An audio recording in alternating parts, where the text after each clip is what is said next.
दो की मौत अलग अलग तरीके से, कारण सोशल मीडिया का रील। कुछ दिन पहले एक खबर सामने आई, आगरा के सराफा बाजार में 20 साल का एक लड़का आसिफ सिर्फ एक स्लो मोशन रील बनाने के चक्कर में अपनी जान से हाथ धो बैठा। अपने दोस्तों के साथ रील बनाने के दौरान उसने सेफ्टी रेलिंग खोल दी और स्लिप होकर चौथी मंजिल से नीचे गिर गया। अफसोस की बात यह है कि वो अपनी असली जिंदगी में कभी वापस न लौट पाया, न लौट पाएगा। इसी तरह बिहार के बेगूसराय में एक महिला ने अपने पति की हत्या कर दी क्योंकि उसने उसे इंस्टाग्राम पर रील बनाने से रोका था। रानी कुमारी, जो सोशल मीडिया पर वीडियो बनाने की आदी थी, ने अपने कुछ खास लोगों की मदद से अपने पति महेश्वर की हत्या कर दी। आप सोच रहे होंगे कि मैं टेक चैनल पर यह न्यूज क्यों बता रहा हूँ। वो इसलिए कि ये घटनाएं इस बात का स्पष्ट उदाहरण है कि सोशल मीडिया और खासकर ये रील की दीवानगी लोगों के जीवन को कितना गंभीरता से प्रभावित कर रही है। यही नहीं, बल्कि रील बनाने वाले जितना खतरे में है, उतना ही खतरे में रील देखने वाले भी हैं। सोचिए, आपने बस 2 मिनट के लिए इंस्टाग्राम खोला, एक रील देखी, फिर दूसरी, फिर तीसरी। अचानक 1 घंटे से ज्यादा का वक्त निकल गया और आपको पता भी नहीं चला।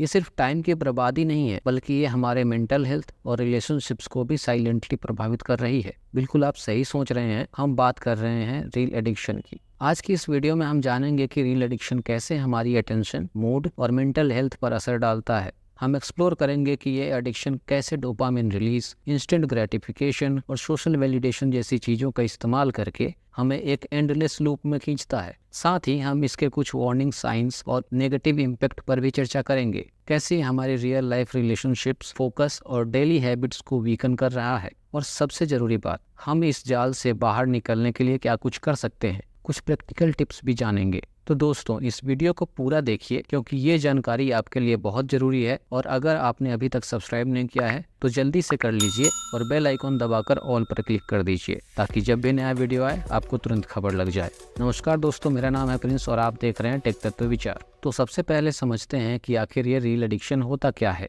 आजकल शॉर्ट वीडियो प्लेटफॉर्म्स जैसे इंस्टाग्राम रील्स या फेसबुक रील्स और यूट्यूब शॉर्ट्स ने हमारी अटेंशन को एक नया डायरेक्शन दे दिया है। एक के बाद एक रील्स देखने का सिलसिला इतना फास्ट और इंगेजिंग है कि हमें पता ही नहीं चलता कि कब 2 मिनट तो घंटे में बदल जाते हैं। 1 मिनट, आप ये बताओ कि जब किसी काम के लिए या कोई बात सोचकर आप अपना फ़ोन जेब से निकालते हो और ऑटोमेटिक आपकी उंगली सोशल मीडिया ऐप्स की तरफ चली जाती है और थोड़ी देर बाद आप खुद को रील देखते हुए पाते हो और अचानक से याद आता है कि किस काम के लिए फ़ोन निकाला था। क्या कभी ऐसा हुआ है आपके साथ या आपके दोस्त के साथ? कमेंट में बताओ।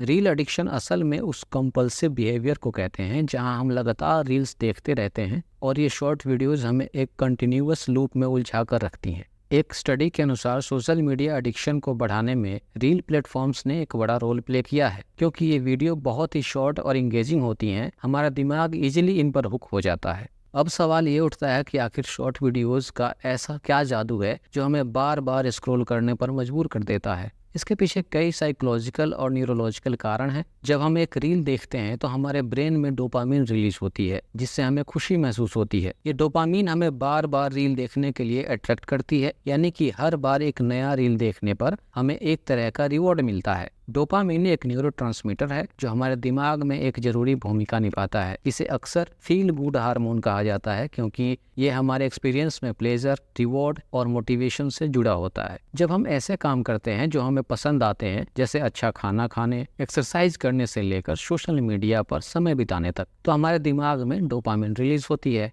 जिससे हमें हैप्पीनेस और सेटिस्फेक्शन का अनुभव होता है और ये हमें उस काम को दोहराने के लिए रीइंफोर्स करती है। यही वजह है कि जब हम रील्स देखते हैं तो डोपामिन का रिलीज हमें और ज्यादा देखने के लिए अट्रैक्ट करता है। जैसे हर रील देखने पर ऐसा लगता है कि कोई छोटी सी ट्रॉफी मिल गई हो और बस ये छोटी छोटी ट्रॉफीज हमें फिर से एप्लीकेशन पर वापस ले आती हैं। रील्स में एक खास बात होती है, हर नई रील में कुछ नया देखने को मिलता है, लेकिन हमें पता नहीं होता कि अगली वीडियो में क्या होगा। ये क्यूरियोसिटी हमारे दिमाग को इंगेज करती है और हमें बार बार आगे स्क्रॉल करने के लिए पुश करती है। इसे हम कहते हैं वेरिएबल रिवॉर्ड्स। जैसे आपको पता नहीं कि अगली रील कोई मजेदार जोक होगी, डांस मूव या कोई इंस्पायरिंग स्टोरी। यही अनप्रेडिक्टेबिलिटी बार बार स्क्रॉल करने का कारण बन जाती है। सोशल मीडिया पर हमें दूसरों से मिलने वाले लाइक्स, कमेंट्स और शेयर्स भी एक स्ट्रॉन्ग पुल फैक्टर बन जाते हैं। जब लोग हमारी रील्स पर इंटरेक्ट करते हैं तो हमारे दिमाग में डोपामिन रिलीज होती है जिससे हमें सोशल वैलिडेशन मिलता है। ये वैलिडेशन हमारे दिमाग को और ज़्यादा रील्स बनाने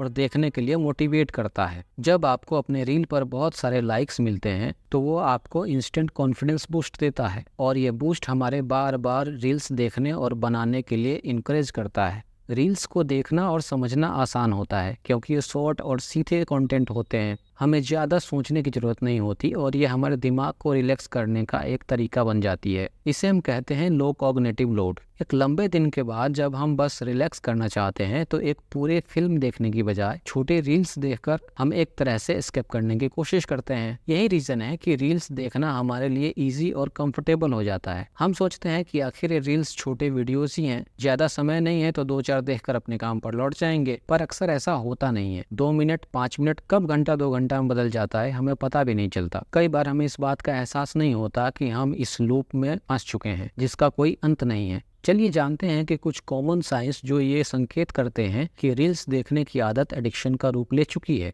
अगर आप हर दिन 4 से 6 घंटे या उससे भी ज़्यादा समय रील्स देखने में बिता रहे हैं तो ये एक बड़ा रेड फ्लैग हो सकता है। स्क्रीन के सामने इतना समय बिताने से न सिर्फ आपकी आईज स्ट्रेन होती हैं बल्कि ये आपके डेली रूटीन को भी डिस्टर्ब करता है। आप सोचते हैं कि बस कुछ मिनट के लिए रील्स देखेंगे और फिर आपको अचानक एहसास होता है कि 2 घंटे गुजर चुके हैं। ये हैबिट धीरे धीरे आपका वैल्यूएबल टाइम खा जाती है। जब रील्स देखने की आदत इतनी बढ़ जाए कि आप अपने जरूरी काम जैसे स्टडी, वर्क या फैमिली रिस्पॉन्सिबिलिटीज को भी इग्नोर करने लगे तो ये एक क्लियर साइन है कि ये एडिक्शन कंट्रोल से बाहर हो रही है। सोचिए आपको असाइनमेंट सबमिट करना है या घर के काम करने हैं, लेकिन आप सोचते हैं बस एक रील और ये बस एक और की लूप आपको रिस्पॉन्सिबिलिटीज से दूर ले जाती है। अगर आप रील्स एक्सेस नहीं कर पाते हैं और उससे एंग्सियस, इरिटेटेबल या रेस्टलेस महसूस करते हैं तो ये भी एडिक्शन का संकेत हो सकता है। ये विड्रॉल सिम्टम्स बताते हैं कि आपके दिमाग ने रील्स को एक नीड के रूप में स्वीकार कर लिया है। जैसे अगर आप ट्रेवल कर रहे हैं या कहीं इंटरनेट नहीं है तो आप अपने फोन को बार बार चेक करते हैं और कुछ मिसिंग लगता है। अगर रील्स देखने की आदत आपकी हॉबीज या सोशल एक्टिविटीज को रिप्लेस कर रही है तो ये भी रील एडिक्शन का स्ट्रॉन्ग इंडिकेटर है।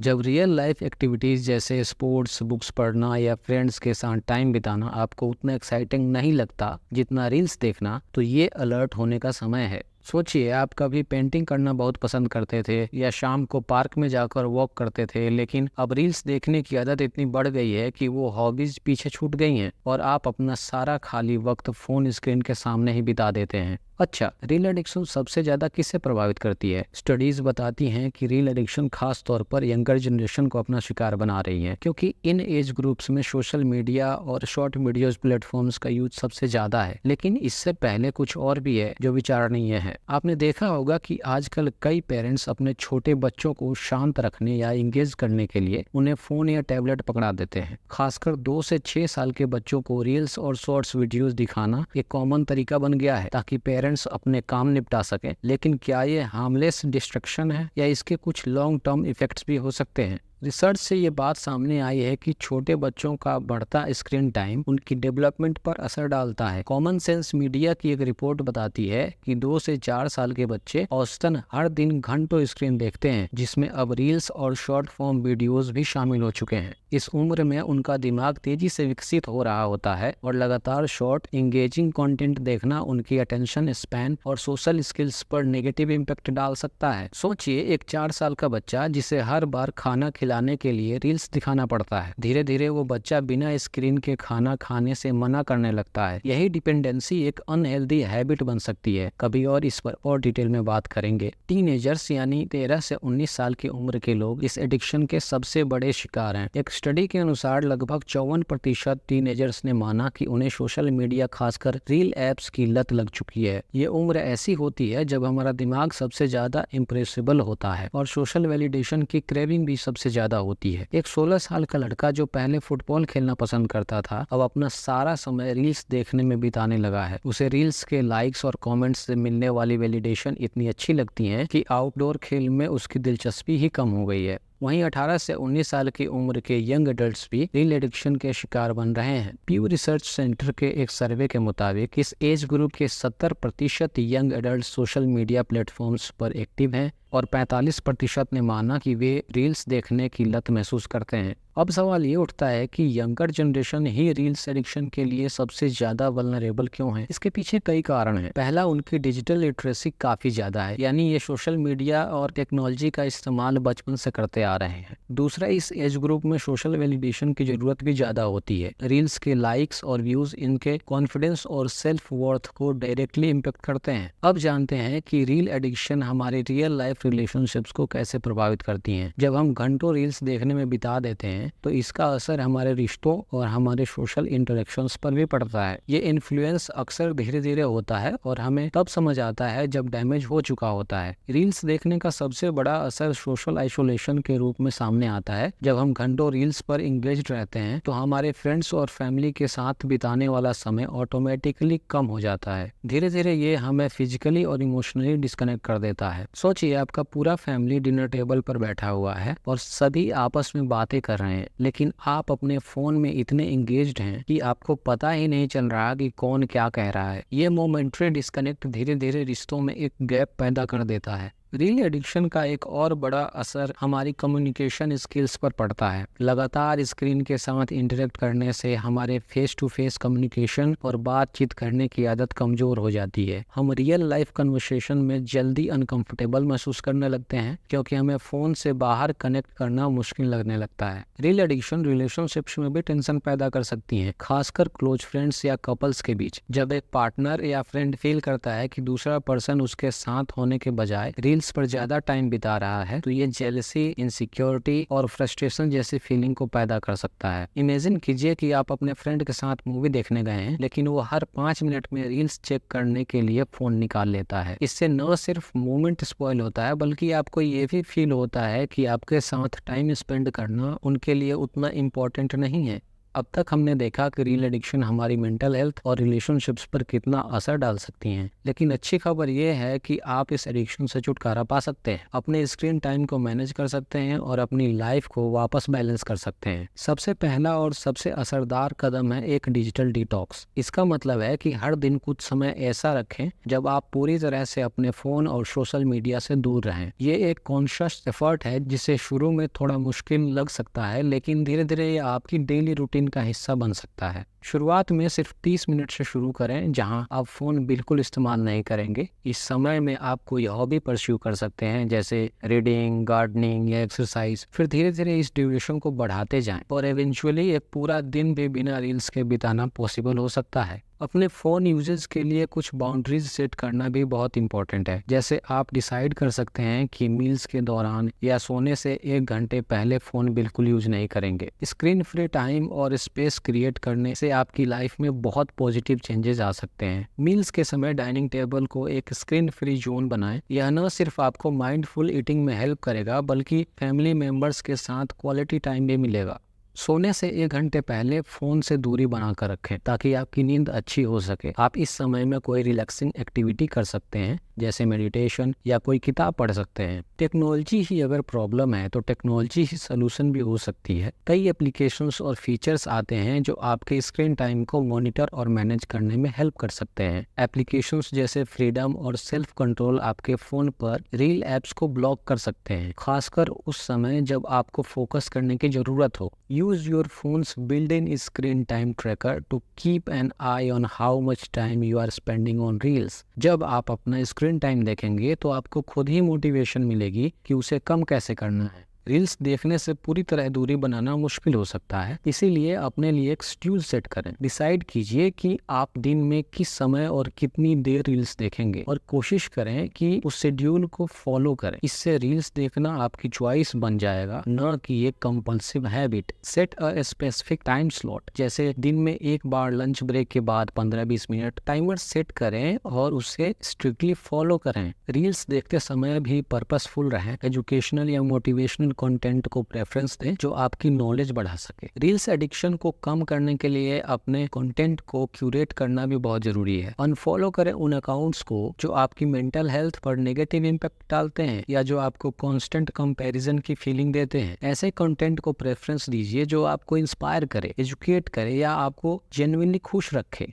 लास्टली, नए हॉबीज डेवलप करना एक इफेक्टिव तरीका है रील्स एडिक्शन से दूर रहने का। जब आप किसी नई एक्टिविटी में एंगेज होते हैं तो आपका माइंड नेचुरली फोन से दूर रहने लगेगा। कोई इंटरेस्टिंग किताब पढ़िए, ये आपके दिमाग को रिलैक्स करने और आपकी क्रिएटिविटी बढ़ाने में मदद करेगा। आउटडोर एक्टिविटीज जैसे साइकिलिंग, रनिंग या योगा कर सकते हैं। इससे न सिर्फ आपका फिजिकल हेल्थ इंप्रूव होगा बल्कि मेंटल वेलबींग भी। पेंटिंग, ड्राइंग आपकी क्रिएटिविटी को बूस्ट कर सकते हैं। फोन स्क्रीन से अलग एक रियल दुनिया भी है जो एक्सप्लोर करने के लिए बिल्कुल रेडी है। ये बदलाव एक दिन में नहीं होंगे, लेकिन छोटे छोटे कदम आपको एक बेटर और हेल्थियर डिजिटल लाइफ की ओर ले जा सकते हैं।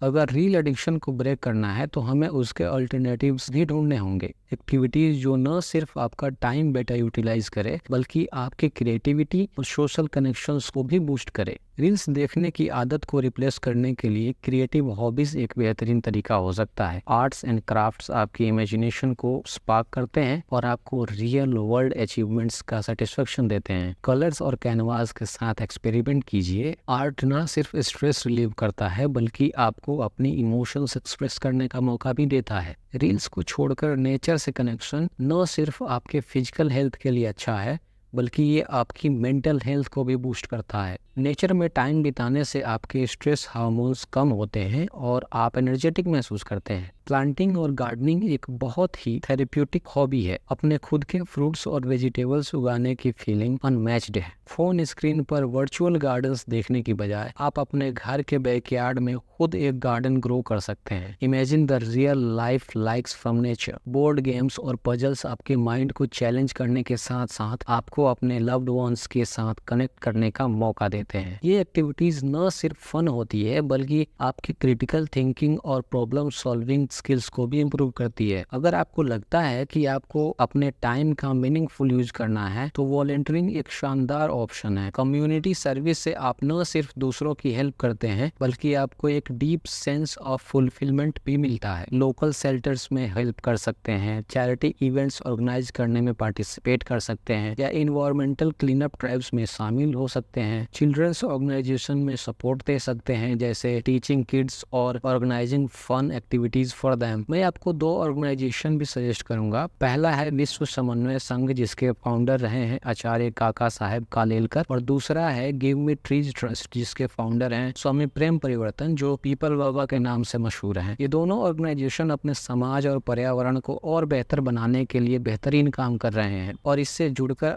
आप भी कर सकते हैं। इनका काम मुझे बहुत पसंद है, इसीलिए मैं आपको सजेस्ट कर रहा हूँ। रील्स पर टाइम बर्बाद करने की बजाय आप किसी की लाइफ में रियल डिफरेंस ला रहे हैं और वो सेटिस्फेक्शन किसी डोपामिन हिट से कहीं ज्यादा पावरफुल है। क्यों ना रील के एंडलेस स्क्रॉल के समय को किसी न्यू स्किल को सीखने में इन्वेस्ट किया जाए। नया स्किल आपकी पर्सनल ग्रोथ में कंट्रीब्यूट करता है और आपको सेंस ऑफ अकम्प्लिशमेंट भी देता है। तो दोस्तों, बात यह है कि रील्स हमारी जिंदगी का एक हिस्सा बन चुकी है और इसमें कोई बुराई नहीं है कि आप एंटरटेनमेंट और एंगेजमेंट के लिए सोशल मीडिया का इस्तेमाल करें, लेकिन जब ये रील्स आपकी असली जिंदगी, आपकी रिलेशनशिप्स और आपकी मेंटल हेल्थ को निगेटिवली इम्पेक्ट करने लगे तो एक पॉज लेना जरूरी हो जाता है। इस वीडियो में हमने जाना कि रील्स एडिक्शन कैसे हमारे दिमाग और बिहेवियर को शेप देता है और किस तरह ये एडिक्शन एक एंडलेस लूप में हमें खींचता है। लेकिन हमने ये भी देखा कि इससे बाहर निकलने के तरीके भी मौजूद हैं, जैसे डिजिटल डिटॉक्स, बाउंड्रीज सेट करना, हॉबीज डेवलप करना और मीनिंगफुल एक्टिविटीज में इंगेज होना। याद रखिए, असली कनेक्शंस और एक्सपीरियंस फोन स्क्रीन से बाहर है। कभी कभी नेचर की ताजगी महसूस करना, किसी दोस्त के साथ खुलकर हंसना या अपने हाथ से कुछ क्रिएटिव बनाना, ये सब कुछ आपको वो सेटिस्फेक्शन दे सकते हैं जो रील्स कभी नहीं दे सकती। Overall finding balance is the key. Technology एक टूल है और इसे वाइजली यूज करना हमारी रिस्पॉन्सिबिलिटी है। रील्स को एंजॉय कीजिए लेकिन रियल लाइफ को प्रायोरिटी दीजिए। अगर आपको ये वीडियो हेल्पफुल लगा हो तो लाइक और शेयर जरूर कीजिए ताकि ये मैसेज और लोगों तक पहुंचे। टेक तत्व विचार को सब्सक्राइब कीजिए और कमेंट में बताइए कि आपको कौन सी स्ट्रेटजी अच्छी लगी। अपने सवाल और सुझाव भी लिख सकते हैं। मैं मिलता हूँ आपसे अगले वीडियो में। Thanks for watching, keep learning and stay curious.